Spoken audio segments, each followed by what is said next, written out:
Hey everyone, Rushlock here with our next questions from the subreddit in the video series. If you're enjoying it, hit the like button down below, leave a comment. It's a huge, huge help and very much appreciated. And make sure to subscribe to the channel. Is it worth starting EVE Online in 2023? How much time I need to catch up with content? Recently, I got interested in the game. I played Vega Conflict in the past and stopped because pay to win.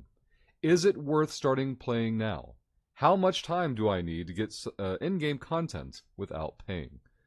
What a minefield. So this question comes up a lot, right? Is it worth starting to play EVE? I had the same question back in 2009. The game was already 6 years old. I'd seen other MMOs folding up. And I was like, I don't want to get into a game 6 years old and watch it shut down in 2 years or something like that. So I had the same question starting out, like more from an aged MMO perspective though. And I see this question come up a lot in Twitch chat and YouTube comments and things like that.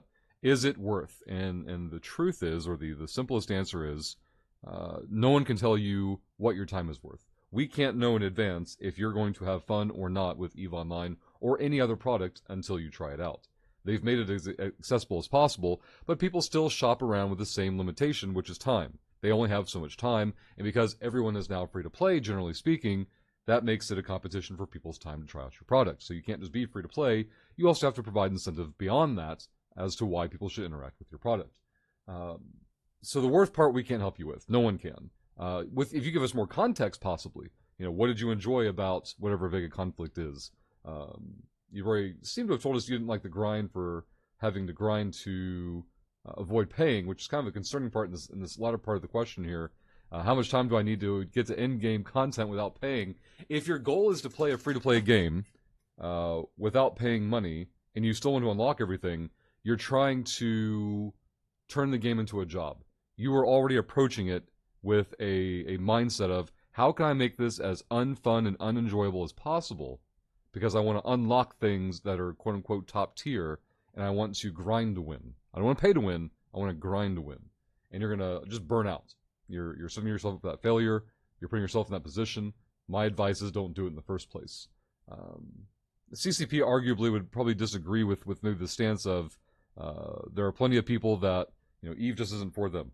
I think when someone comes to the subreddit with a question like this is kind of a red flag for me that I would continue to happily answer this person's questions, but I've already assessed, unless I get any context or information to change my perception, this person probably isn't going to be cut out for EVE because it doesn't provide what they're looking for. And what they're looking for, honestly, just about any product would be an unhealthy choice because they're looking for a way to get something for nothing. And the get something for nothing mentality is out there. It exists. It's not very healthy, but that's what it is. And it's a very common question that comes up, and I wanted to address it. Maybe it'll help others. I'll probably title the video something along the lines of, is it worth it to get into EVE in 2023? Make it relevant for this year, and then I'm sure we'll make another video like this next year. But until then, we'll see you in that video. Stay safe. We'll see you next time.